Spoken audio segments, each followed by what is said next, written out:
Good evening and welcome back to another edition of Beyond the Backstage Pass. I am your host, Vince Edwards. You may know me from Sound Image Productions, and I've got a couple closed roadie groups on Facebook, one called Death by Loadout, another one called The Backstage Pass. With me tonight is my dear, good, close friend, singular, the madcap loudspeaker designer from hell, Bernie Broderick. How are you, sir? I'm very mustard yellow tonight. You are mustard yellow. I forgot that you are also the man behind Truth in Audio. Yep. You have your little. I feel like I gotta take that back. What? You make these amazing speakers. You got your TCM. Yeah. You do all these great things. I said little. Now you got this cool ass business where you make great gear and you have making that happen, and it's all Bernie Broderick designed, built, and approved. Yeah, man. And a bunch of others like Greg Price, myself, a bunch of us approve. That's the thing. That's the real fun part. Is getting the support back from the industry that I've spent my whole life in. You know. I mentioned that we reached out to Jules Cromiglia, and we're gonna have him on. I bet he's gonna have a few things to say about the greatness that is Bernie Broderick and his legendary loudspeakers. Thanks, brother. All right, Daddy.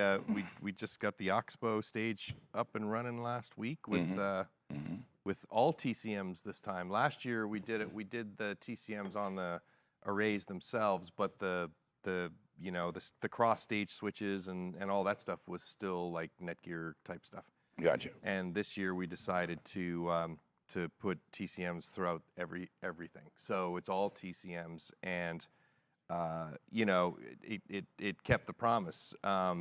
When we fired the rig up, it took 12 seconds for all the cabinets to come online and everything to show up in Dante controller. And before with the factory supplied switches, it was taking upwards of 3 minutes.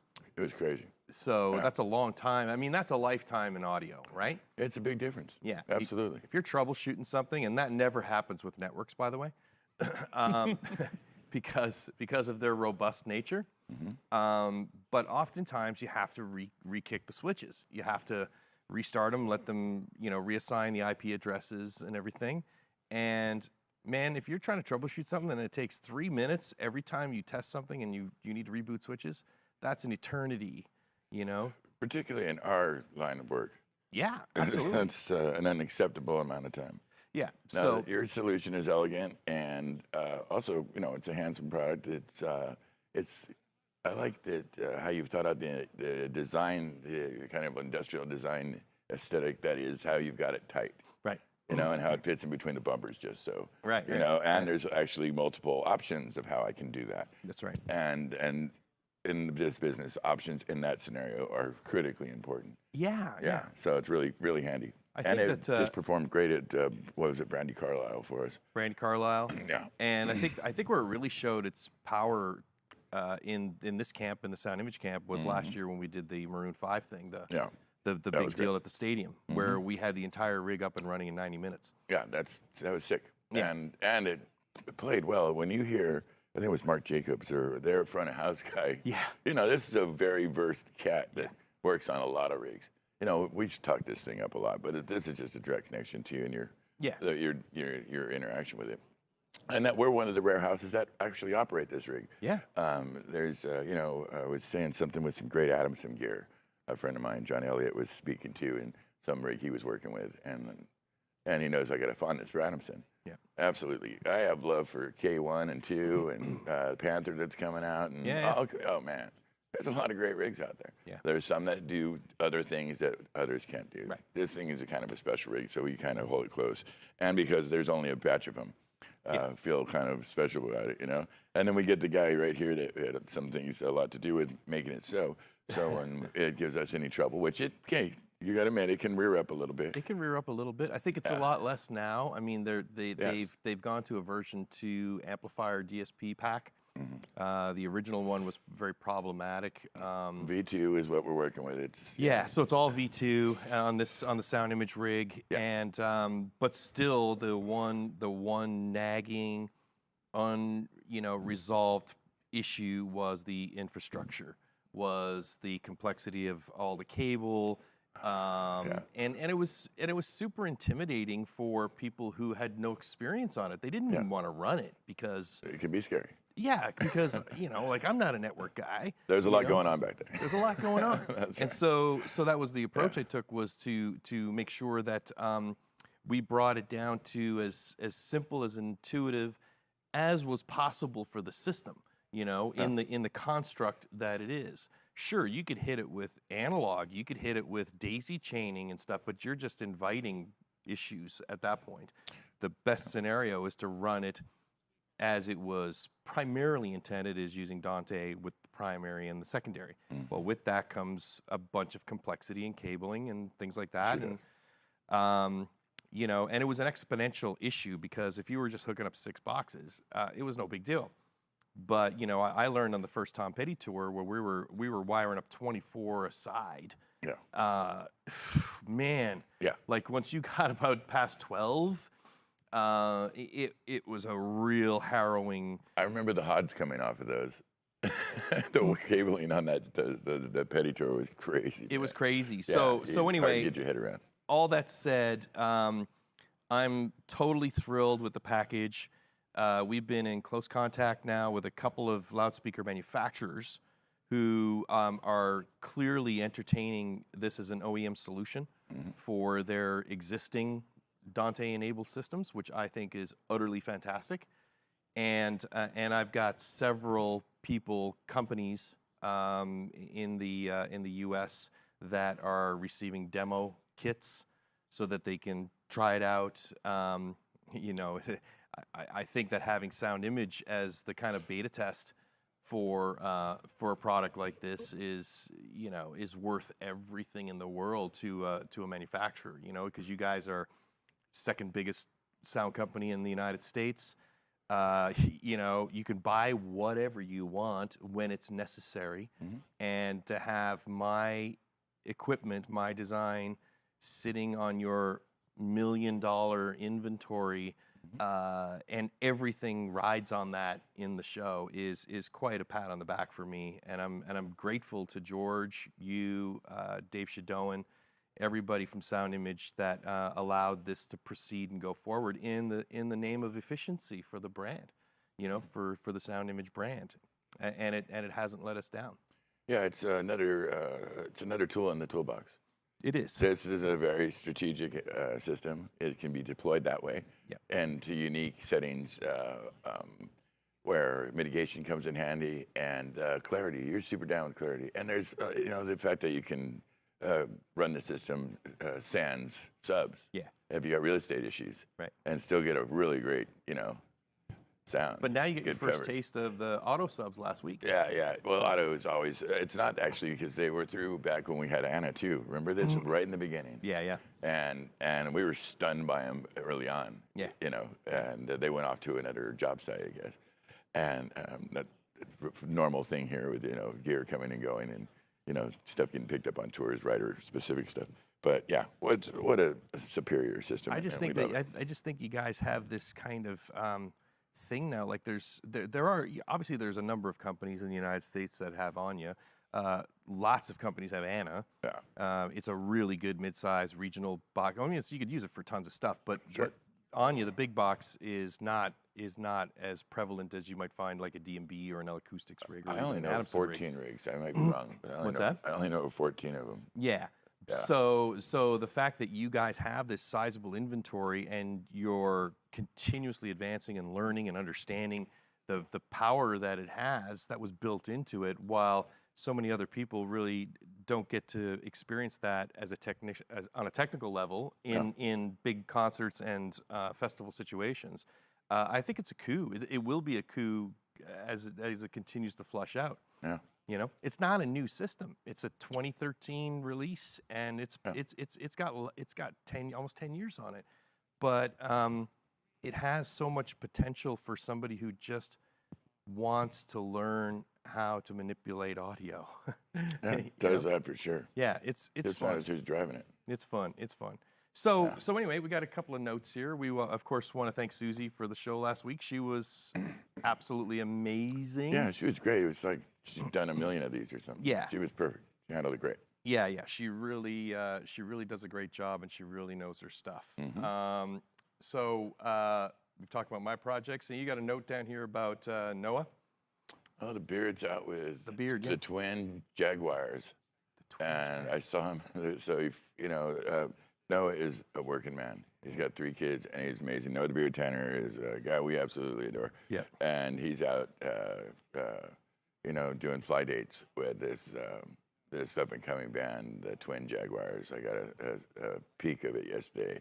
It was quite a thing. Yeah. And he looks like he's having fun and doing the work. So I just want to say hi to that guy. He's been around since day one of this thing. I think we just passed 2 years, by the way.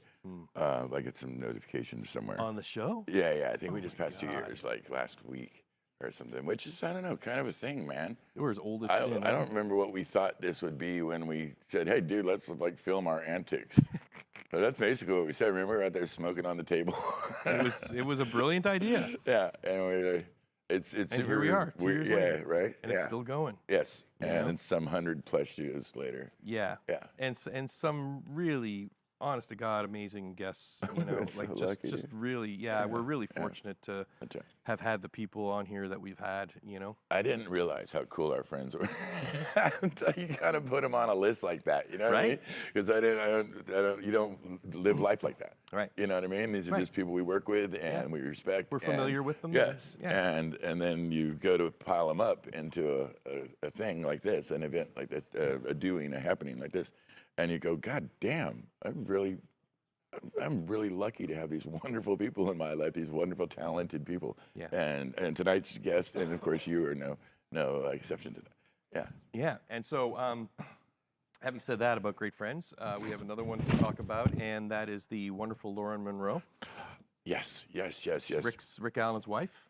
That's Rick Allen. Rick Allen's out doing the. He's out doing the stadium tour. He's out behind the drums for the Def Leppards and with Motley Crue. That thing is going through the roof. Yeah, you know, he's sending in pictures, and we see stuff, and it looks like it's phenomenal. It looks. I've watched some videos on YouTube and stuff like that, Yeah. and I tell you, man, each of the bands have really put something up there. I was particularly set back by Poison. Those guys are freaking having the time of their lives up there, you know? You know, I never got it. I know one of our dear friends, Greg Price, who's with Metallica now, spent a batch of time with Poison in their formative times when they were killing it, when they first out them. But I even then, you know, as a consummate rock enthusiast, music enthusiast, never understood it. No. But I respect the game, you know? Yeah. And we were talking because the lineup is tricky. In my mind, that lineup is tricky. Yeah. John Jett opening, Poison, Motley, Def. Right. You know, it's putting bands in certain lines is an art. Yeah. And we've seen this with the Rolling Stones having trouble with their opening acts because you don't want to put somebody on that. The Guns N' Roses before it's a trick. That's a tricky choice. For sure. Living Color. Yeah. Both tricky times. They had to then come out and do better than that. Do better. or kick them off the tour. Well, that happened in both cases. Yeah. Actually, after a mandatory installed time delay of an hour between sets. Yeah. To calm people down a little bit, you know, Let them forget. Yeah, so it's a tricky thing, and so, but our dear friend, Lauren, she's got a piece of gear I got to run down, and of course we live in the same general area, and I'm gonna go see my lovely wife this weekend, the girl of my dreams, and so I'm gonna meet up with her. But Sue cares about that as just me wrapping up some business that I had with her because, of course, she's actually a music star in her own right. She's fantastic. An extraordinary talent. We've thrown some benefits with her and done some amazing. They're always trying to help other people. That Wounded Warriors Project, blah blah. Their Raven Drum Relief Foundation. I'd say they're philanthropic, but it's not really that. It's like their boots on the ground. That's like saying they give some money once saying. a year. That's that's philanthropy. like out there doing it. Yeah, it's drum gonna huck some circles, money at going to hospitals, Yeah. helping people out. It's crazy. Yeah. And she just released a new album. And some of the musicians, we've done this work here together. Bentmont Trench, people from Tom Petty, Tom Petty, these extraordinary players. I mean, she just can pick and choose who can, and so she's got a new release. I just noticed in Sparrow coming out that, and I've heard this. She's got a beautiful voice, and it's a really some great music. And so, if you guys get a chance, check them out. These are some friends of ours that we care about a lot, and it's something that we think you might like. Yeah. And you got a couple of shout outs here to Matt Mack and Scott Morse. Yeah. So I'm not in the hoodie / t-shirt / merch biz. I'm like an audio guy, you know. No, you're in the merch biz. But I feel like, yeah. But I do much better at just giving shit away, and it's not, you know. And so, but regardless, so I sent a couple of those, couple of hoodies off to those kids, and I think I was delayed a little bit in doing it. So, Okay. wanted to let them know, keep an eye out in the mail. There's gonna be some silly ass merch with my big head on it, and you know. Do what you will with it. Right on. Thanks for supporting the show. Yeah. Oh, guys, by the way, this is something that the kids behind the cameras tell me I'm supposed to be doing, and I'm just not good at this type of the business. I guess you're supposed to press like and subscribe to do something to the algorithm. If you're watching this thing, we do it, I guess, for views. I don't know. I'm really doing it to capture the memories of my friends, and I think it's something that matters over the long term. I do it to get the right ads. Yeah, I do it to hang out with you guys and talk shit. You know, it's similar to what we were saying about let's capture that moment between where you finish sound check, but doors hasn't happened yet. Exactly. And you're kicking it with your friends. Everything's on the stage. You're ready to go. Yep. But there's 2 or 3 hours, and you're just kicking it. You're smoking cigarettes and gabba, and you're sharing what happened at the last city or whatever it is. Road you stories know, or and some stuff. old brother that brought you up. You know, a mentor guy and some craziness that you experienced. That's what we were trying to do with this, I think. Absolutely. Yeah. And I think that's still the mission of the thing. Absolutely, it is. Yeah. And I was, I've always been super impressed with the format of the show and where it ultimately went to. I was especially impressed with the fact that after the pandemic kind of wound down and the shop really sprung to life, that the effort was still maintained to keep the show not just you, which obviously is the biggest part of it, but even the shop has allowed for the set to remain and the lighting to remain, and just like staying behind this project, 2 years now. I'm very grateful. You know, that brings me around to the idea, is that, Sound Image is trying to do a coordinated marketing thing, just like any good company would. Yeah. And we have a marketing department, a very talented bunch of folks that are brought together, the great soundimage.com. It's actually sound-image.com. It's a great website. It kind of shows what Sound Image is. It's, we're up here in the Bay Area holding down that region. But Sound Image is out of Southern California, and widely called or known as Southern California Sound Image. We're in Nashville and handle a lot of the country acts there and anything, frankly, there. But we're known for doing a lot of big country tours and a lot of big rock tours out of our San Diego shop. Now we have a shop in Tempe. We try to cover the bases, man. If you need gear, we are strategically located between all the big highways to make it so you can do rock and roll throughout North and South America. And it's just that simple. And we're not afraid to go across the pond either. So, I want to thank the guys, mainly Dave Stone and my brother George Edwards, for allowing me to do this as long as we have. We've been very lucky, of course, to make go. If one of those lights needed, or all of them needed to come down to be on a show, then that has happened, where we've had to throw in when you see reruns, that's often what's going on. Well, we could always go back to the original shit show, and I could bring in my roll and Octa capture, my GoPro camera. We can't do that, actually. We're not going that way. No. Come on, bring back the old days. On some cameras, buddy. Bring back the old days.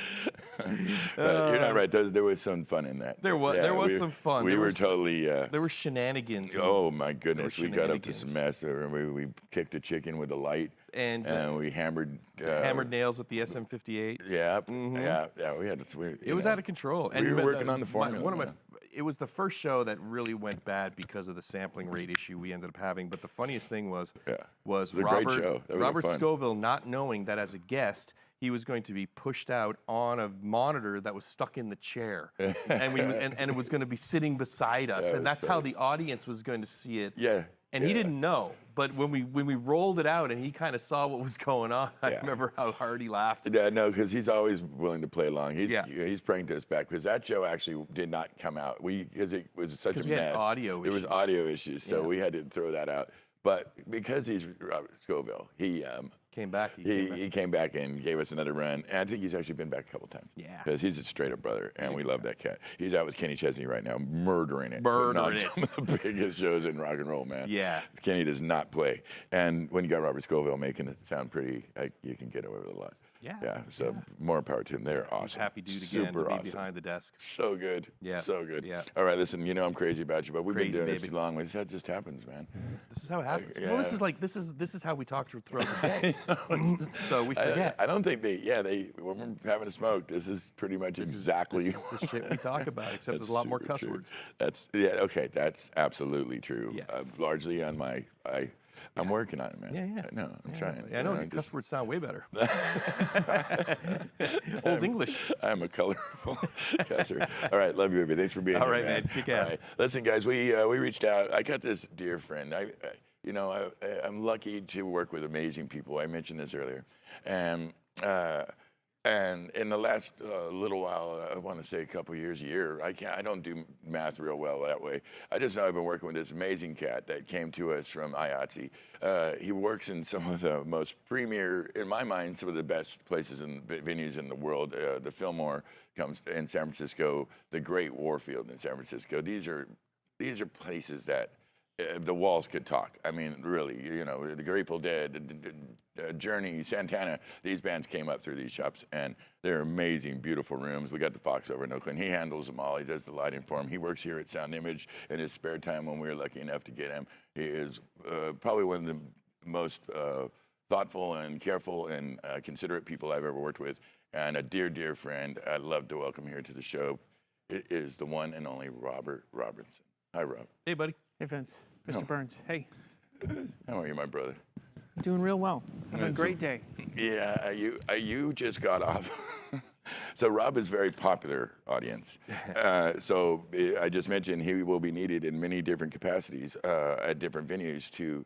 We have a pretty active music scene up here. And our shops, the places I just mentioned, can go. They have long seasons and lots of amazing bands. And you got Tenacious D coming up. I think Tomorrow. Tomorrow's Tenacious D. You do some great shows. And so you've been working quite a bit. And today was one of your first days off. Did you spend it well and get some rest and catch up? I did. I got a lot of the things that had been piling up taken care of and cleaned up, and it felt really good to sort of get back to square one, get back to basics, unbury the foundation, get back to a good starting block to start next week, do it all again.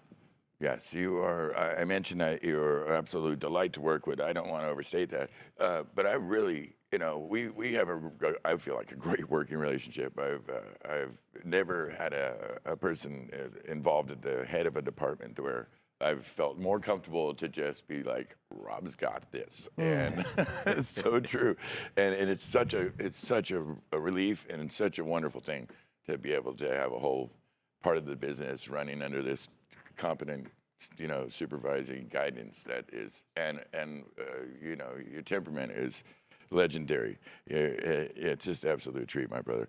We can't say enough about it. I really appreciate that very much. I do think that my temperament, as good as it can be, could always use improvements, as can we all probably. But Sure. It's something I work on. I'm grateful for the trust you put in me here at Sound Image, and I'm really honored by it. I'm really honored to be here and to be grouped in with all of these other professionals, all of these other supporters of the music industry, supporters of the arts that we put on, and I'm really humbled, quite honestly. I'm also a bit humbled too to be regarded so highly by you. I'm like, what did I do? What am I doing? Yeah. Just being a good, I swear, guys, I can't tell you this enough. We get into some hair-raising moments around here. We move a lot of gear. We put a lot of vehicles come and go, a lot of shows happening at once. And it really is incredibly important. We're a production company at this house. And so that means I don't just throw audio out in the world. I throw a shitload of audio out in the world, but that's not all. So we're interacting with video, and in this case, in Rob's case, a ton, over 140 cases of lighting. Lighting is very tricky art, kids. There's a lot of maintenance, upkeep, and understanding, and electric. Oh my God, the amount of copper these guys work with. It is an incredible thing. It's hard to understand. And when you get somebody who's super competent and does it with a good heart and leads large crews and people to these very successful outcomes, it's priceless. So, all right, I don't want to get stuck there and sound too much of a, but Rob, Let's find out why you love him so much. well, because he's really good. I want him to tell me how he would We're gonna learn his describe history. How would you describe what you do for a living, buddy? Like to a layman. Even I sometimes, I know you're an expert in electric distribution. There's many things. But how would you describe it? Yeah, I would lead off by saying I'm primarily an entertainment electrician. Yeah. I would say I provide electricity to bands, provide electricity to musicians. Yeah. Beyond that, I also do lighting. I also, I wish I did more. I find myself sort of pulled between these two focuses. I personally, I think doing lights for live music and lights for entertainment of any kind, especially live entertainment, there's nothing more rewarding. It's a high that transcends all kinds of other highs that are out there in the world. It really is a beautiful, amazing thing. Be able to support, I don't know if amplify is the right word, to enhance the experience of the audience members and of the fans of this music. And it's something I very early on in my career, when I found myself doing lights at the Independent in San Francisco, another amazing venue, Great as room. big, not as established, although it has had quite a history, that building, Absolutely. as multiple different nightclubs, a beautiful room. Yeah. Doing music for a genre I wasn't super into, and I was like, you know what? I have to put myself in the place of these audience members who love this, who came for this, who paid money to see this. That's right. What do they expect? Yeah. What would they love to see? And That's the responsibility, isn't it? it is. It For all of absolutely us, is. all of us providers, we're service providers. We provide gear and skill to operate that gear. Absolutely, And absolutely. at the end of the day, what do you think we're really doing? We're providing memories. We're building memories with these people. There's a responsibility that goes with that, and how we carry it. And that's why I always know we throw a job at you, and somebody's going to get a little complex. This last one we restored was kind of nutty. It was interesting. Yeah. Definitely a lot. interesting. Yeah. I almost felt bad for the lighting department. There was so much lighting and so many things going on with that. It was huge. We had a great crew. You let us borrow an extra person. Everyone was fantastic, and we got it done. Oh, Kicked you ass. guys It was ripped great. through that thing. I really thought that would be considerably longer effort, and you really gave it the 1-2. It was an impressive feat, and that's kind of what I'm talking about. Yeah, it's being supported by a great staff, a great crew. Why lighting, buddy? I mean, and electric. I know people. In my house, we came up. My brother came up, and my dad was kind of one of my dads was a general contractor, and so it was kind of like you had a choice. If you want to build, you want to hammer, you want to run cable, or you want to run plumbing. Right. And when we were real young, kind of summertime stuff, we'd juggle it between trying to throw up a little speaker on stick backyard gigs. And he went electric, and I went plumbing. I don't know. To me, it was some people aren't as fond of electric, and some of it surprises. Well, what did you have? What's the deal with that? Talk to us. I think electrics, and I think this goes as well with networking, is that it's invisible. Yeah, I think that these invisible forces, it's hard to understand. a little magic. Indeed, something that helps me understand it is that the generation of electricity, right? You've got these huge power sources that turn this thing into something that's temporarily invisible, but then it comes out of the wall with all of that same power.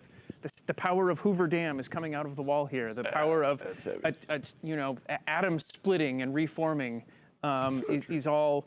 It's just gears. It's just geared down the line, and then eventually it comes to us, and we, plug it in and turn speakers on and listen to rock bands way too loud and blind the audience and all these things with it. It's kind of silly in the end what we do with it, but having that knowledge, having that sort of greater context of what we're on the receiving end of. Yeah. No, it's a special thing. It's funny because I just watched a Hoover Dam documentary last night. Some might have actually already known, but yeah, it's a fascinating thing. Yeah. Is there any special challenge? Working in some of the older venues, I know there's challenges, there's restrictions. We have some stuff when we're flying PA at the Fox, for example. Sure. You got to be very careful with some of the siding and the plaster work and so on. Very much. Yeah, and these are beautiful, extraordinary places that have history like you can believe. Do you ever find any challenges working at the Warfield or the Fillmore? Again, trying to stress how these are kind of. I mean, like if somebody tried to tear them down, I bet you they couldn't. because they're so critical to the whole rock and roll movement. They're formidable in like Summertime, the Summer of Love, Right. and Yeah, they've seen absolutely. so much. I don't even want to contemplate them getting torn down. I'm You just can like, imagine. la, la, la. No, they're like the cathedrals of rock and roll. Yeah. Yeah. I want to clarify one minor point. I do not currently work at the Fillmore. I haven't worked there for probably 10 years. So my apologies if that was confusing. Thank you for in my paperwork. oh no, I'm a half-ass researcher, so you did fine. No. And, I did work there for probably about 10 years as a with Tony stagehand, as an Biancalana LD. back in the day. Yes. Yeah. Absolutely. What a card Yeah. that guy is. I know, a great guy. Yeah. I really enjoyed watching the video where he was in this seat. So He is a very funny guy. Again, honored to be here. My stories are nowhere near as good. I don't think anybody can tell a story as good. The Ramones and the sewage leak, yeah. Tony Biancalana, man. Shit River. Shit Yes. River, Oh, man. exactly. That's a Fillmore story. Absolutely. Yeah. I can speak to the time I was at the Fillmore. It was a great run. Yeah, great bands play there. It's a great spot. It is amazing to say hallowed halls. I think is Absolutely. It's a bit cliche, but it's absolutely true. It is the truth. There's experiences, I've had a couple of them at the Fillmore, either where I was LDing or there was an LD, a band LD, and I was in the booth or sitting in the cafe tables right outside of it during a sound check where the band just stops and goes, you know what, guys? We're playing the Fillmore right now. It's like everybody takes a moment, stops, soaks it in, and then just right back to shredding, right back to sound check. Yeah, Jefferson Airplane played right there. Right. Santana's played there 50 times. Yes. Metallica's played there. Slayer's played there. Yeah, it's on and on. Absolutely. The list is endless. It really is. It's a remarkable place. Yeah. I know you spent some time. I didn't notice much touring history, but I know you went out with My Morning Jacket. I did, very briefly, yes. What did you think about the touring aspects of the job? I really enjoyed the experience of touring with them. Yeah. A great bunch of gentlemen. I'm band. throwing around a lot of cliches, but rock and roll royalty. They're kind of badasses, yeah. Such humility, such genuineness, and seeing them in the hallway and I saying remember hi. them as being very fun.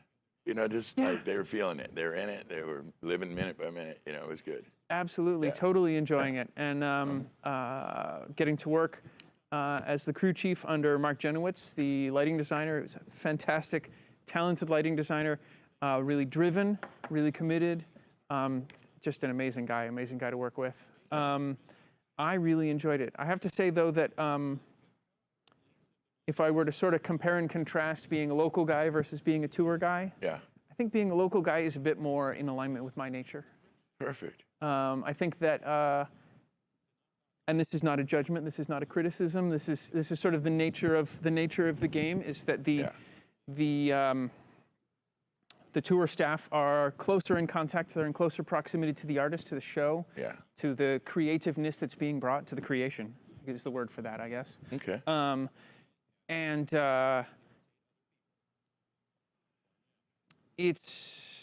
there's more drive there.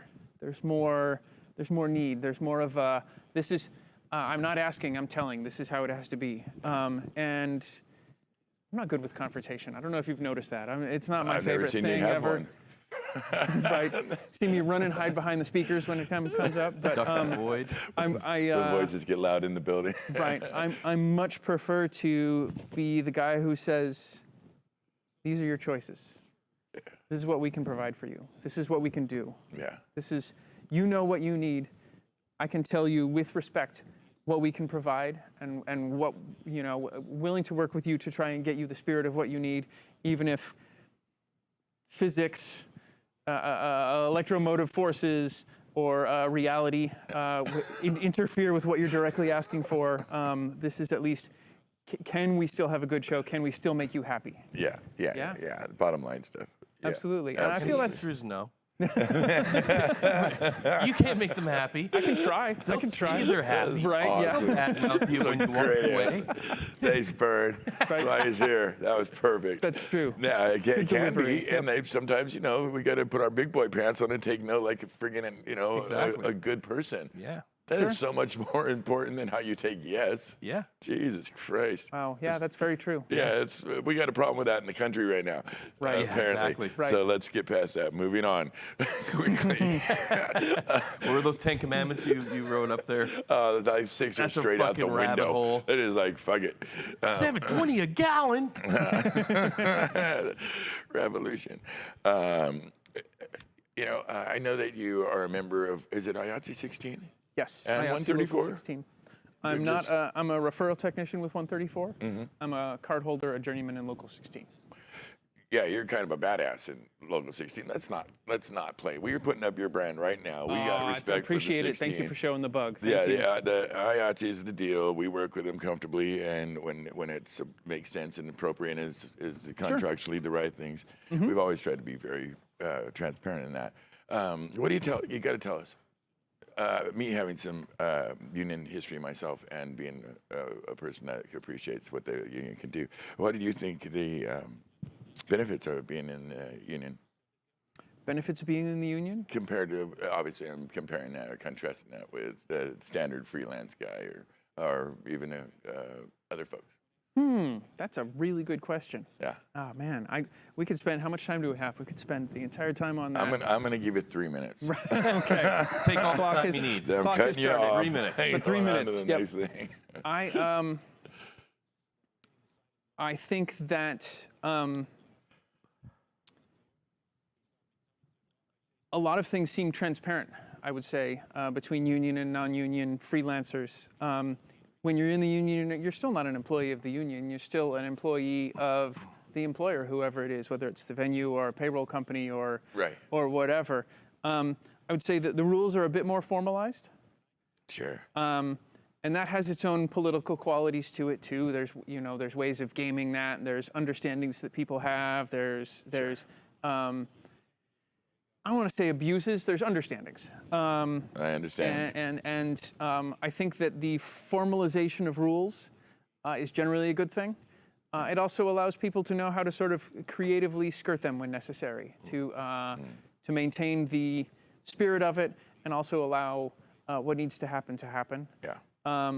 I know countless talented non-union and union folks. I have lots of positive things to say about all of them. I think that, the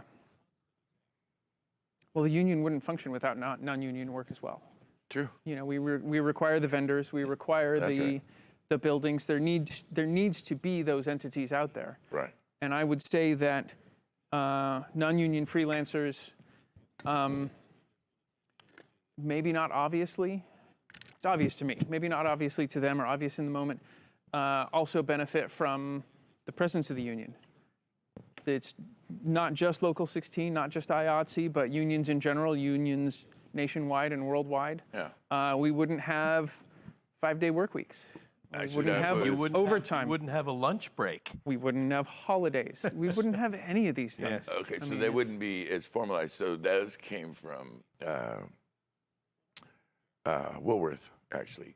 Woolworth started instituting that in Okay. the 1910s. But what made it so there's a middle class in America, and I think that's largely agreed upon, was things like the $5 workday at Ford, and Sure. and that led to unions that were heavily. These were controversial things in their time, and no, there's no two ways about it. Formalizing rules and the union standardizing things definitely. Standardizing is a huge one as well. Yeah. I think It's healthcare in this country is still fraught and problematic. However, the unions, again, formalizing that and trying to standardize it has led other companies to need to up their game, to offer something comparable. And That's true. now in California and in some states, I guess it's required nationwide, but different states have different ways of implementing that.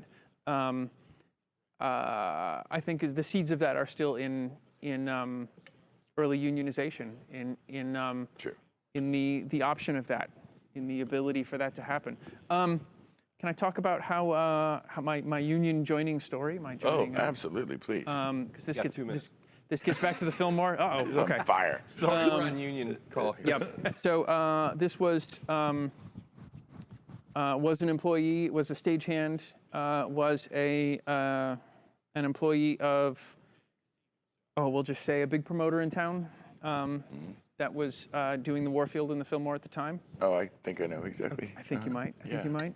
This would have been, I want to say 2006. I might be wrong. But the folks at the Fillmore at that time, the Fillmore is such an interesting dynamic. They do so many shows. They're so impacted that, like, if you work there, you're kind of working there. That's kind of your career. You kind of can't. Yeah, you can pop out once in a while and be a weekend warrior other places, but you're so committed to that. Yeah. And that goes outside of stagecraft and audio and lighting engineering to all the people who work there. They're kind of an autonomous unit because there's just so much volume of shows there. That's right. And really good shows.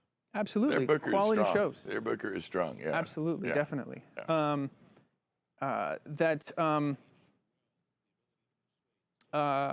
Something happened. There was a reclassification of stagehands. Okay. And certain staff members were going to lose their medical insurance. Ooh. Much. Some of them, I again don't want to name names or be specific, but don't. think lovely people. I think very fondly of them. Yeah. Couldn't imagine them losing their health care. Yeah, it's rough. And it was enough for everybody to say, this is, for these folks, this is what we need to do. So those folks and us in solidarity with them, not going down with them, went downtown, went to talk to the boys downtown. They met at a bar and hashed it out and said, what would this be like? How would this be? Yeah. So we all, a list of folks was drawn up of folks who would work at either venue twice in the last year, something like that. I don't exactly remember. Right. Feel free to correct me online. We'll see the comments. Sure.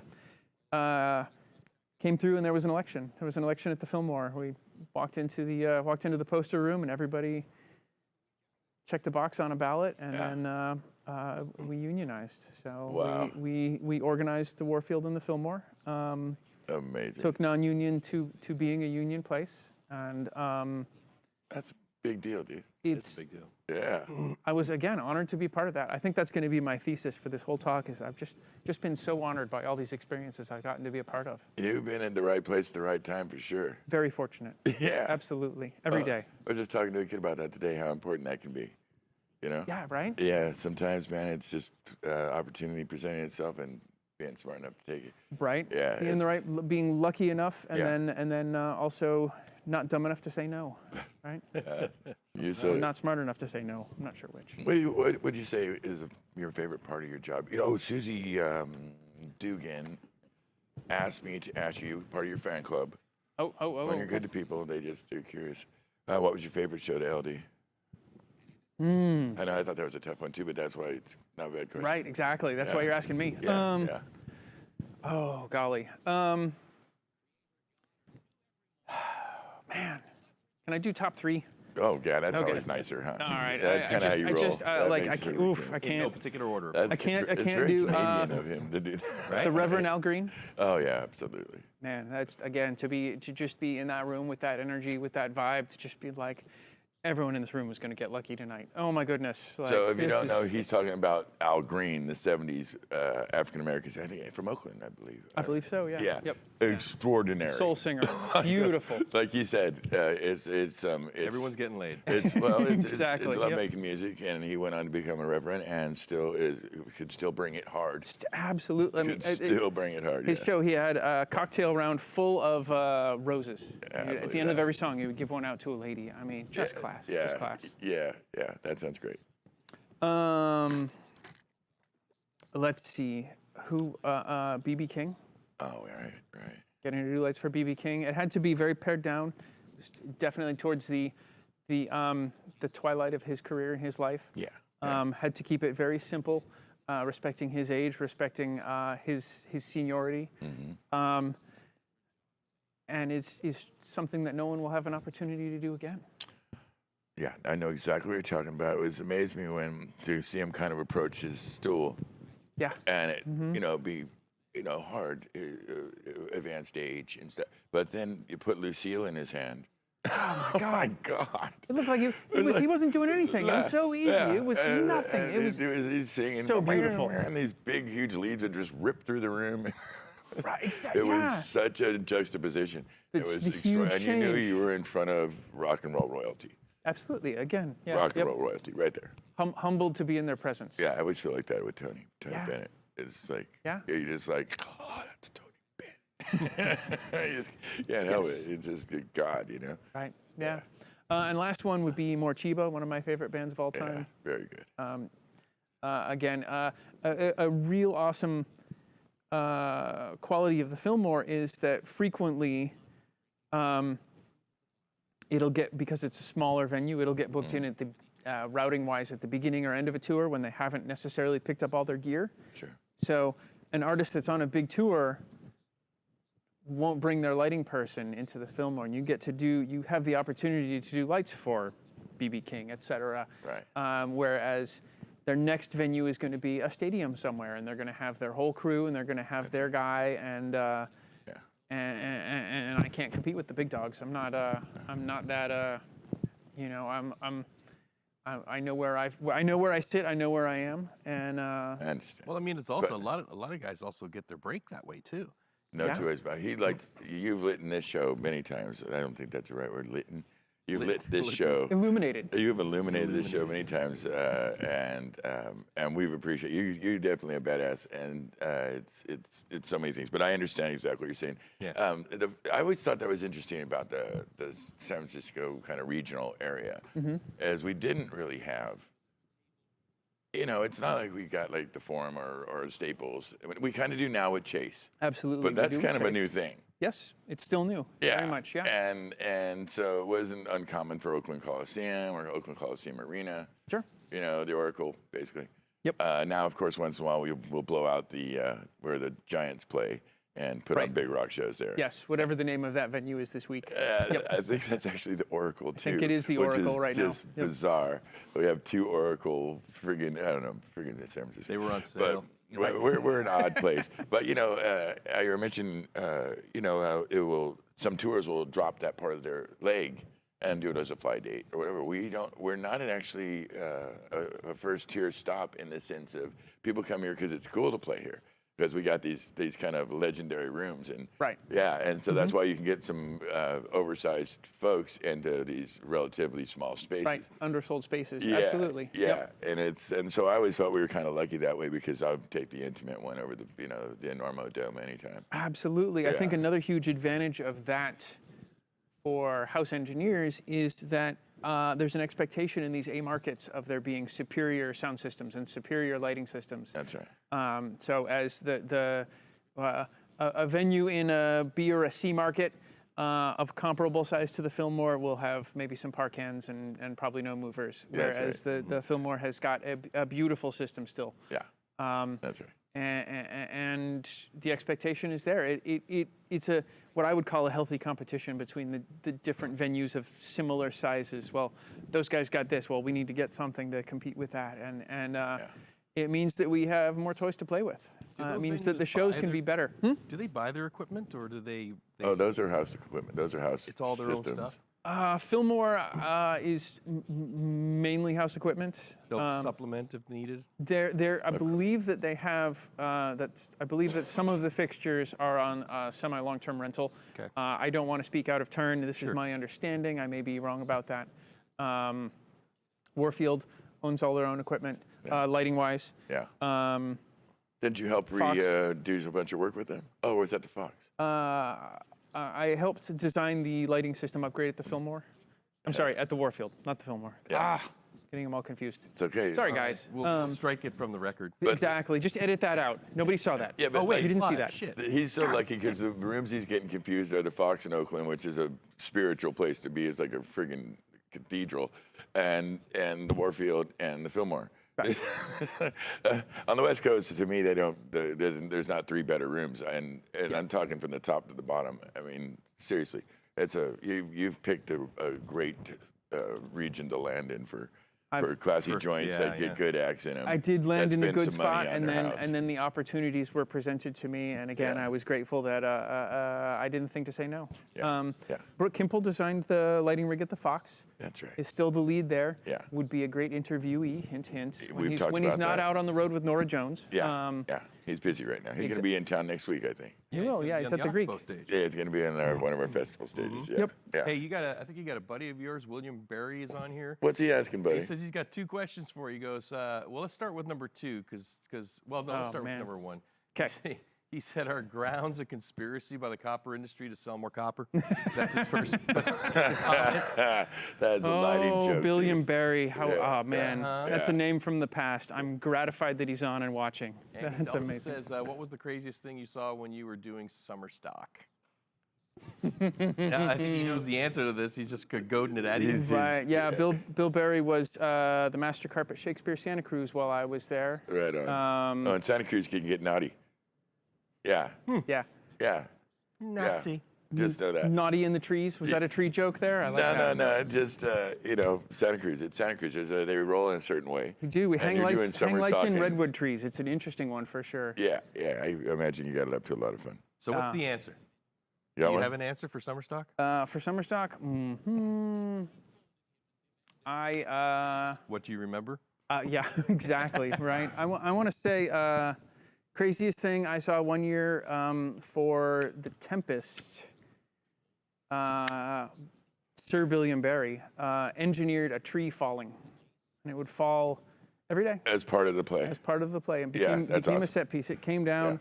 Parts of the scenery would like fall in and collapse. Strobes would go off. A bunch of stuff was happening at the same time, and it went from like the stage being this, sort of semi-boxy thing, to like being this sort of semi-taken apart, fallen in, a bit chaotic sort of thing. And of course, The Tempest takes place in a storm, so That's it's the shipwrecking moment. Yeah. Yeah, I can imagine it. And I loved doing theater. I really did. And rock and roll, just the pace is so much faster. We do it, we do a show today. Yeah. We're here today, we're gonna do a show today, and then I'm gonna do a different show tomorrow. Yeah. Theater's amazing, I miss it a lot. I miss doing lighting for dance. I think every lighting designer really wants to do dance. Really? They won't admit it necessarily, but there's something just so special about lighting bodies through space. Oh, wow. It is, and being able to light people in movement. Rock stars move, they turn around and fuck with their amps, and then they turn back around and walk down stage. It's actually, in metal bands, you can see it a lot, where they'll all do it at the same time, and it's very, I don't know about choreographed, but stylized. There is some choreography, yes. And it is stylized, and it's great. Yeah. And of course, lighting in metal is a lot of fun, too. It's an integral piece of that genre. Yeah, they've got their game heavy in that. For sure. Depends on the bands, Iron Maiden bring it crazy. Do you miss the old Parcan days and Licos and all of that kind of stuff? I mean, I remember some bands back in the day that would tour, and the LDs had 120K of pars and not one gel.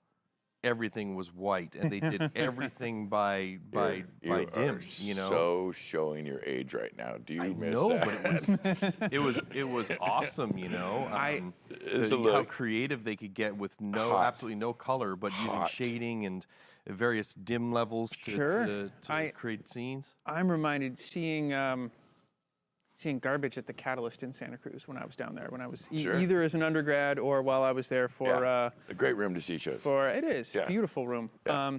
Sound Image just recently did a lighting system upgrade there, That's so go right. check that out Yeah. if you're down in the Santa Cruz area. God, we've done, I don't know, back in the day, George and I came up to that place, it's the early foundational place. We've probably been in that room 100 plus times. And it just got a lot of really core feelings about it. Yeah. Sure, Yeah. absolutely. Santa Cruz is a great city. It is beautiful city. Miss it. Yeah, very lovely. much. Yeah. Great town. Their show was all lit with. There was gel used, but it was all color correction. So CTO, CTB, a very light green, a very light blue, a very light pink, a very light amber, and I was just blown away. Blown away how it revealed the band, how it revealed Shirley, how it looked. Thought it was fantastic. I thought that was beautiful and artistic. Yeah, you can do some magic when you get it right. Right. It's sometimes when you strip down all of this big stuff and can just kind of take it back to the core, it's nice. Are you kind of a more of a minimalist in your lighting approach? You know, there's what some people call the flash and the trash approach. You know, where they're just bringing in I wish I were. No, big floods of on my best days, I can crushing have people with sort of clarity of design. If it's my best show ever, then I would say that I aspire to that. I think most of the time I worry that I'm leaving something out, and I kind of make sherbet. I kind of throw in too much. But when I'm feeling really good about it, there can be some real clarity, real separation. Kind of what I enjoy in music. Yeah. I was going to say, it's the same thing when you think about it. You go right across the board in our industry, from the recordings, from the songwriting and production in the studio. It's always about leaving space. Yes. You know, keeping space there so you can hear subtleties and little things. When you get into the live sound aspects of it, it's people are always saying, you know, use as few plugins as possible. Try to keep the sound as natural as possible without too many effects and things like that. Right. And now we're hearing this again from the lighting. It seems to always be about leave some room for whatever it is to breathe. It's some of the best advice. Like Brad's big on that. Brad Maddox is his way is its sound. This is his whole theory. I think Greg Price would say that keep it simple, stupid, and make it pretty. You know, there's a lot to be said for that. He would say it that way too. He actually would. Yeah. Not the pretty part, but the simple, stupid part. Just the stupid part. Just say stupid. But he's a man of few words. Yeah. But you should listen to him when he says them. Right. Yeah. Yes. Yeah. Yeah. Absolutely. An audio engineer, the name escapes me, was telling me that a trick he used, and maybe all audio engineers use this, and so I'm going to get a big duh from you guys, is to try and every instrument has its own place in the spectrum of frequency. And so you try to, what you can do is try to, with EQing and with those racks of equipment that I don't understand and the plugins that I hear you guys talking about on USB sticks and servers, is to help, in part, is to help those different instruments or vocal ranges each kind of inhabit their own part of the spectrum. Yeah, they're not stepping on each other. They're not muddying. They're not competing or distorting, either amplifying or diminishing. It's a very complex waveform that comes out of a sound system when you have live music playing, and it's certainly something you try to work towards, which is basically defining frequency space for each instrument. Like you could hear it a lot of times when the sound engineer goes after the kick drum and the bass guitar in the same way. Right. You can't identify either of them. Yeah. It's just this big wallop of goo that comes out. There's no bass definition. One of the coolest things I heard in that regard was the first time it really hit me was a Yes album. I think the song was called The Calling. And when the song kicked in the beginning, the first thing I noticed was how kind of lacking of depth the kick drum was in the song. Like, wow, it sounds kind of thin. Until Squire kicked in with the bass. And then the bass just brought all of it down to the very bottom, which is not what I was used to hearing. You know, the bass drum kind of, was in the background, but being Squire, they just dropped it in that big, Ampeg SVT backer sound. Yep. It was brilliant. And I started to do that back in the day. I started to high pass the kick drum and really work the bottom end of the bass guitar, and it didn't always work, but with the right musicians and the right band, absolutely incredible sound. That's another great part of the job, right? Is to be inspired by our colleagues, to see tricks that they've done and be like, I wonder if I could try that. I wonder if I could make that work, and to get to experiment with it. Countless times I can think of doing that. It's seeing what my friends, colleagues, and what touring professionals who I've never met can get away with, and trying to make it work. We've never been more open with information too, which is a kind of a newer, more modern thing, and it's good. Guys it's like a good that too, development. I have no idea. I know we were exchange information? very careful with our special sauce forever, and now we're a little more open and sharing with each other. Right. How we get things done. In the mixing and Sure. As he said, the sonic manipulation, as it were. Right.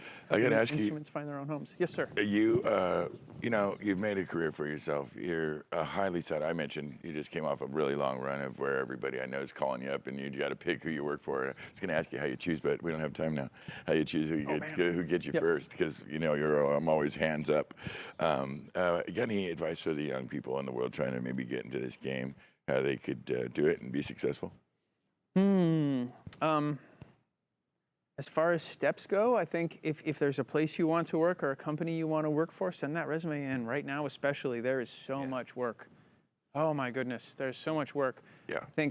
I think that the pandemic really, unfortunately, soured a lot of people, and people who were close to retirement anyway, they've stepped out, or people who just moved and wanted to find something that was pandemic-proof. And boy, I can sympathize with that. I would love a pandemic-proof job myself. A lot of people went to IT, it seems like. A lot of our little nerd people. Sure, I was looking at that. I took some networking courses myself, which have only helped me in coming back. Yeah, it's very attractive, it appears. But I think I've been doing shows and had people come up to me and say, "I want to do what you're doing. What do I do?" Like, well, come here and sit down and watch what I do, and get your resume together. Absolutely. Yeah, no, it's good advice, and you're not wrong. That reminds me to go to sound-image.com. If you're looking for hiring opportunities, Sound Image is always in the hunt for qualified individuals to play in this game with us.